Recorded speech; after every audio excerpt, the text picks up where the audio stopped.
청년들이 내리는 커피 마시고 맛없다 하시는 분들은 큰일 납니다. 어디 가서 그 맛없다 하면 그 맛있는 커피입니다. 예, 밖에 여러분이 5,000원, 6,000원 주고 사 먹는 커피보다 훨씬 맛있는 거였습니다. 콩도 훨씬 좋은 것이었고요. 예, 그래서 이래 먹은 게 좀 쓴 것 같아도 이게 고급 커피구나 아시고 여러분 드셔야 됩니다. 예, 청년들 얼마나 고마운지요. 예, 제가 야 너가 뭐 좀 해라 이래서 걔들이 했으면 개업 3년까지 안 왔습니다. 한 1년 하고 끝났죠. 근데 본인들이 목사님 우리도 뭐 하겠습니다 해서 자발적으로 하니까 벌써 3년째 이어오면서 어떻게든 사랑을 실천해 보려고 노력하는 모습이 얼마나 귀한지요. 그들이 또 나중에 나이 들어서 우리 옥토교회를 이끌어갈 주역이 되면 얼마나 하나님 영광도 드러내는데 자신을 드리고 헌신하겠습니까? 참 늘 청년들을 위해서 기도 많이 해주시기를 주님의 이름으로 부탁을 드립니다. 오늘은 성령의 열매 7번째 시간으로 충성에 대해서 함께 나누겠습니다. 찬양을 하는데 얼마나 은혜가 되는지 너무 은혜가 돼가 있잖아요. 고막 싹 천국에 가는 것 같더라고. 예, 하여튼 오후 시간 좀 나른할 수 있는데 한번 집중해 보시고 함께 충성에 대해서 잠시 생각하는 시간을 가지겠습니다. 역사에 등장하는 위인들, 배우에는 늘 숨어있는 영웅들이 있습니다. 어떤 경우에는 주연보다도 조연이 더 훌륭하기도 합니다. 언젠가 유튜브 뭐 이래 소개하는 거 보니까요, 어떤 드라마, 실제 드라마에서 그 조연 역할은 몇 번 나오다가 안 나오는 역할로 캐스팅하고 그렇게 찍었는데 워낙 조연이 연기를 잘하니까 그냥 촬영 중에 드라마를 바꿔서 끝까지 조연이 나오도록 만들었다는 드라마가 있었어요. 한국 드라마 중에 제가 이름을 모르겠는데 그만큼 어떤 경우는 이 조연이 주연보다도 더 그 역할이 중요할 때가 있습니다. 위대한 명장 뒤에는 반드시 훌륭한 참모가 그를 뒷받침하고 있는 경우가 많은 것입니다. 그래서 여러분 제가 열심히 목회하고 우리 목사님 그래도 잘하고 계신다 싶으면요 100% 그 뒤에는 우리 시무장로님들이 딱 하고 받쳐주셔가지고 잘 도와주시니까 그 일이 가능하다라고 믿으시면 됩니다. 뭐 저 혼자 뭘 어떻게 잘하겠어요. 예, 성도님들이 기대해 주시고 함께 하시니 가능한 거죠. 충성스럽고 지혜로운 일꾼의 자격을 급수로 매겨놓은 것을 본 적이 있습니다. 재미삼아 누가 해놓은 것 같은데 생각할 거리가 있어요. 들어보시고 나는 몇 급에 해당하는 사람인가 한번 스스로 판단해 보십시오. 특급, 제일 높은 단계 특급, 누가 시키지 않아도 스스로 깨닫고 일하는 사람. 충성된 지혜로운 일꾼의 자격을 급수로 나눌 때 특급이 그렇습니다. 그 다음에 1급, 눈치가 보이면 곧 알아차리고 즉시 일하는 사람. 1급만 돼도 괜찮다 맞죠? 1급. 2급, 남이 이야기해주면 아차 하고 즉시 일하는 사람. 2급도 괜찮습니다. 그 정도면. 3급, 주어진 범위 안에서만 일하는 사람. 4급, 재차 지시를 받고서야 일하는 사람. 한 번에 안 움직이는 거예요. 2번, 3번 얘기해야 일하는 사람. 4급. 그 다음에 5급이 아닙니다. 쓸모없는 자. 2, 3번 책망 받고서야 겨우 움직이는 사람. 그 밑에 단계, 가장 불쌍한 사람. 일할 능력이 있으면서도 게으름과 무관심으로 자기 개발을 하지 못하는 사람. 제일 마지막 단계, 가장 불행한 사람. 일할 분위기를 만들지 않고 불평, 불만으로 일을 그르치는 사람. 이렇게 누가 충성스럽고 지혜로운 일꾼, 급수를 이렇게 매겨놓은 걸 본 적이 있습니다. 창세기 24장을 보면 아브라함의 아들 이삭이 행복한 결혼을 하게 된 배경에는요, 아브라함을 잘 섬겼던 늙은 종의 지대한 공헌이 있었다라는 사실을 알 수 있습니다. 아브라함은 죽음을 앞두고 사랑하는 독자 이삭을 위해 자기 아내와 같은 현숙한 며느리감을 찾고자 했습니다. 그래서 일평생 생사고락을 함께 해온 늙은 종에게 신부감을 찾아오도록 부탁합니다. 어떤 조건이나 기준을 제시하지 않고요, 오직 하나님의 인도하심에 따르도록 위임할 뿐입니다. 그래서 종은 목숨 걸고 약 800km 지도상의 직선거리, 그러니까 지금 가나안 땅과 아브라함이 떠나왔던 갈대아 우르라고 볼 수도 있고, 그 다음에 정착에 살았던 하란이라고 보기도 합니다. 어찌됐건 하란까지의 직선거리, 아마 화장실 갈 겁니다. 오늘 커피 마셔서 소변이 마려울 수 있습니다. 여기 설교에 집중하시면 됩니다. 지금 가나안에서 하란까지 직선 거리가 지도상에 약 700에서 800km 정도 됩니다. 그러니까 어떻게 직선으로 갑니까? 꾸불꾸불 산도 높고 계곡도 내려가고, 그렇게 따지면 적어도 800km 이상의 길을 여행했다라고 볼 수 있습니다. 이천리길이 넘는 그 길을 떠났고, 결국 아브라함의 경건한 가문을 이어갈 참신한 신부감 리브가를 데려오는 일에 성공하여 정말 이 늙은 종은 큰 공헌을 하게 됩니다. 하지만 창세기 24장을 보면요, 우리는 4절까지만 읽었지만 전체를 봐도 이 늙은 종이 그렇게 큰 일을 했는데 리브가 같은 신부감을 찾아줬으니 옷단벌이라도 얻어 입어야 되는데 그런 거 없었어요. 자신의 이름을 전혀 드러내지 않고 있습니다. 왜요? 어디까지나 아브라함이 주연이고 자기는 조연임을 그는 인정했기 때문입니다. 이런 종이 다 했는데도 그 종의 이름은 한 번도 거론되지 않습니다. 그는 그저 종으로서 충성한 것에 만족했다라는 것을 우리는 24장을 통해 알게 됩니다. 이 늙은 종의 모습은 천국에서 큰 상급을 받는 충성된 성도의 한 모습이다라고 말할 수 있을 것입니다. 그렇다면 늙은 종이 보여준 충성의 본질이 무엇이겠습니까?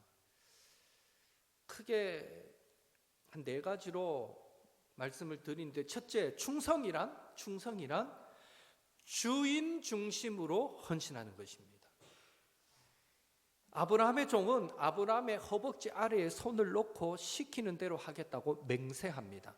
그리고 창세기 24장에 보면요, 종은 주인이라는 말을 27번이나 사용합니다. 즉 충성은 자기 존재감을 드러내지 않는 것입니다. 오직 나를 부리는 그 주인을 위해서 일하는 사람, 그것을 두고 우리는 충성이라고 말합니다. 일제 시대에 신사참배를 반대하던 운동에 앞장섰던 박관준 장로님, 70세에 소천했는데요, 마지막에는 신사참배를 반대하고 일제에 항거하다가 70일 금식 기도를 했다 그래요. 기록에 의하면 40일도, 우리는 3일 금식도 힘든데 70일 금식을 하고 감옥에 강제로 일본이 감옥에 가둬뒀으니까 감옥에서 70일 금식을 하고, 일본군이 봐도 아이고 더 이상 못 살겠다 싶으니까 보석시켜서 데려가라 해서 70일 만에 풀려나고 나와서 며칠을 못 살다가 소천하신, 일제시대에 또 항일운동에 앞장섰던 기독교인 중에 한 분, 박관준 장로님. 이 장로님의 좌우명이 참 감동적입니다. 여러분도 한 번쯤은 들어보셨을 텐데요, 아생, 내가 살면 교회사, 교회가 죽고, 아사, 내가 죽으면 교회생, 교회가 산다. 이게 이 박관준 장로님의 좌우명이었습니다. 내가 드러날수록 교회는 시험이 들 확률이 높고요, 내가 부인될수록 교회는 부흥할 확률이 높습니다. 내가 드러날수록 하나님의 영광을 가리기가 쉽고요, 내가 부인될수록 하나님의 영광은 더 높아질 것입니다. 이렇듯 충성의 본질은 철저히 주님 중심이다 라는 것을 우리는 알 수 있습니다. 둘째로 충성이란 사명을 최우선으로 합니다. 사명을. 아브라함의 늙은 종은 이 팔레스타인 가나안 지역에서 메소포타미아까지 가는데 한 달 이상 걸렸을 것이다 라고 추정합니다. 챗 GPT에 물어봤어요. 챗 GPT에. 그러니까 이삭의 아내를 구하기 위하여 간 거리는, 이러니까 성경에는 정확한 거리가 나오지는 않지만 지도상에 추정해 봤을 때, 이러면서 챗 GPT가 한 800km라고 정확하게 얘기를 해요. 그 정도 됩니다. 800km를 가려면 걸어서 도보로 갔을 때 평균 하루에 30km를 간다면 한 달 걸리는 시간입니다 라고 나와요. 예. 참 요즘 이 인터넷 문화가 잘만 이용하면 얼마나 도움이 되는지. 하여튼 한 달 이상 걸렸을 것입니다. 여러 가지 위험이 따르는 그 광야길을, 그 여행을 한 달 이상 해야 된다는 겁니다. 중간중간 도적대도 얼마나 많을 것이며 추위와 싸우고 더위와 싸우고 짐승떼와 싸우고 그 위험한 길을 한 달 이상 여행했습니다. 죽으면 죽으리라의 각오로 갔을 것입니다. 늙은 종은 하나님의 은혜로 무사히 아브라함의 동생 나홀이가 하는 나홀의 성에 도착했고요.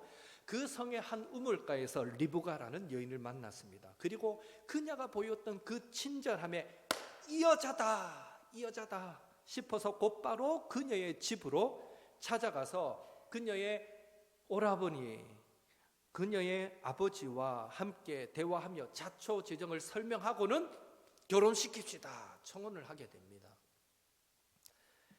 범상치 않은 손님을 맞이한 이 리브가의 가정, 갑자기 뜬금없이 누가 찾아와가지고는 당신 딸하고 우리 주인 아들하고 결혼시켜야 한다는데, 이게 사실은 당하는 입장에서는 황당하잖아요. 그러니까 일단 진정하시고 밥부터 먹고 얘기합시다, 이렇게 리브가의 아버지와 오빠는 얘기하지만 이 종은요, 이 늙은 종은 음식 대접받기를 거절합니다. 우선은 자기가 온 목적을 정확하게 진술합니다. 그리고 이 청혼 문제가 해결되기 전에는 절대 밥을 먹지 않겠다고 선언을 합니다. 금강산도 식후경인데 늙은 종은 자신의 안위를 뒤로하고 주인 아브라함이 왜 자기를 이곳까지 보냈는지를 설명합니다. 또 하나님께서 자기 주인 아브라함에게 얼마나 큰 복을 주셨는지를 설명하고, 심지어 그 아들, 지금 신부감을 찾는 이삭이 얼마나 기적 같은 방법으로 태어났는지까지 설명합니다. 24장에 보면 그런 내용들이 간략간략하게 나옵니다. 이것이 사명감이 분명한 사람의 모습입니다.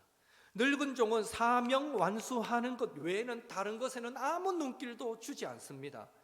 이렇듯 사람은 사명감이 투철한 만큼 충성할 수 있는 것입니다. 그런 의미에서 재능보다 어쩌면 충성심이 더 중요하고 그 충성도야말로 최고의 능력이다라고 말할 수도 있습니다. 미국의 그 유명한 그 카네기 강철 회사의 후계자였던 찰스 스웹은 초등학교만 졸업하고 그 카네기 철강 회사의 일용직 청소부로 취직했던 사람입니다. 이 찰스 스웹이. 그런데 일용직 청소부로 취업이 되었는데 이 사람이 나중에는요 카네기의 수행 비서가 되고 최종적으로는 그 철강 회사의 후계자로, 그 다음 카네기에 이어 회장이 되었던 사람입니다. 카네기는 이 스웹을 자기의 후계자로 세울 때 이렇게 그 세운 이유를 설명했습니다. 그는 청소부였을 때 내가 유일하게 이름을 알고 있는 청소부였다. 사장님이, 큰 회사 사장님이 청소부, 일용직 청소부 이름을 알까요, 모를까요? 오늘날에도 모릅니다. 알 수가 없죠. 그런데 이 카네기가 유일하게 이름을 기억하는 청소부였다. 정원을 청소하라고 하면 항상 그 주변까지 자발적으로 즐겁게 웃으며 청소를 하곤 했지. 비서일을 할 때는 내 일거수일투족을 공부하며 기록하더군. 업무 시간이 끝났어도 내가 퇴근을 하기 전에는 당연하듯 주인처럼 항상 자리를 지켰지. 이런 사람에게 회사를 물려주지 않으면 어떤 사람에게 물려주겠는가? 좋은 대학을 나온 유능한 사람은 매년 수만 명씩 나오지만 이런 성실성과 책임감을 가진 사람은 좀처럼 나타나지 않는 법이거든. 그를 후계자로 세운 이유였습니다. 이 정도의 사명감과 성실함만 있으면 사장이 되어가지고 딱 머리 똑똑한 사람들 데렸으면 된다는 거예요. 그러면 그 회사가 잘 돌아간다는 거예요. 이처럼 사명을 최우선으로 하는 것이 충성입니다. 충성은 사명을 최우선으로 합니다. 셋째로 충성이란 마지막까지 최선을 다하는 것입니다. 마지막까지 최선을 다하는 것. 아브라함의 늙은 종은 결혼 수락을 받은 다음 날 아침부터 일찍 일어나서 출발을 하려고 합니다. 다 성격 급하죠. 그때 리브가의 어머니와 가족들은 뭐 이렇게 서두르냐고, 며칠 좀 더 쉬어가라, 한 10일이라도 좀 머물다 가라고 그렇게 붙잡습니다. 간청합니다. 그때 이 늙은 종은요, 생각해 보십시오. 한 달 이상 장거리 여행을 했어요. 그러면 본인도 아직 여독이 풀리지 않았습니다. 며칠 쉬어가라 그러면 그럴까요? 하고 며칠 좀 쉬면서 자기도 재충전할 시간 가지면 좋고, 그리고 한 5일, 10일 더 머물러서 간다 한들 전체 이 여행에 따지면 그 시간이 크게 문제가 되지 않는 시간입니다. 그런데도요, 이 종은 자기만 믿고 기다리고 있을 그 주인 아브라함을 먼저 생각합니다. 그래서 그는 곧바로 부모를 설득하고 바로 신부 리브가를 데리고 다시 출발했던 것입니다. 이처럼 충성은 마지막까지 최선을 다하는 겁니다. 마지막까지. 마지막 네 번째로 기도의 삶이 이런 충성을 가능하게 만듭니다. 늙은 종이 어떻게 이렇게까지 충성된 인생을 살 수 있었을까? 그는 무엇보다도 기도의 사람이었습니다. 그는 출발할 때부터 도착까지 오직 기도를 중심에 두고 사명을 다하였습니다. 출발할 때도 기도로 하나님께 부탁하고, 우물가에 도착해서 리브가를 만나는 순간에도 기도로 하나님의 뜻을 여쭙고, 그 집에 들어가 리브가의 가족에게 자기가 오게 된 상황을 설명할 때도 그 일이 하나님의 기도의 응답이다라는 것을 강조합니다. 그는 내내 기도라는 말을 반복하고 있습니다. 기도하면 자기 생각에서 벗어나 우리의 주인 되신 하나님께 집중하게 됩니다. 기도하면 자기 소리가 아니라 하나님의 소리에 귀를 기울이게 됩니다. 기도하면 진실하게 되고 요령 피우지 않게 됩니다. 기도하면 유혹도 물리치고 사명에 충성하게 됩니다. 결국 기도하는 만큼 최선을 다하여 충성할 수 있습니다. 예수님도 겟세마네 동산에서 땀이 흐르는 핏방울이 되도록 기도하셨고요. 그런 기도로 인해서 십자가에서 못 박혀 죽으시기까지 하나님을 향한 그 충성이, 온 인류 구원을 향한 사랑이 결코 흔들리지 않으셨던 것입니다. 이렇듯 기도의 삶이 충성을 가능하게 만듭니다. 오늘 성령의 열매 중 충성에 대해서 살펴보았는데요, 잠언 25장 13절은 충성스러운 사람을 이렇게 칭찬하고 있습니다. 함께 읽겠습니다. 충성된 사자는 그를 보낸 이에게 마치 추수하는 날에 얼음 냉수 같아서 능히 그 주인의 마음을 시원하게 하느니라. 아멘. 우리도 하나님 중심, 사명을 최우선하는 삶, 끝까지 최선을 다하는 삶, 기도하는 삶으로 우리의 주인 되시는 하나님의 마음을 늘 시원하게 해드리는 옥토의 성도들 되시기를 예수님의 이름으로 축원합니다.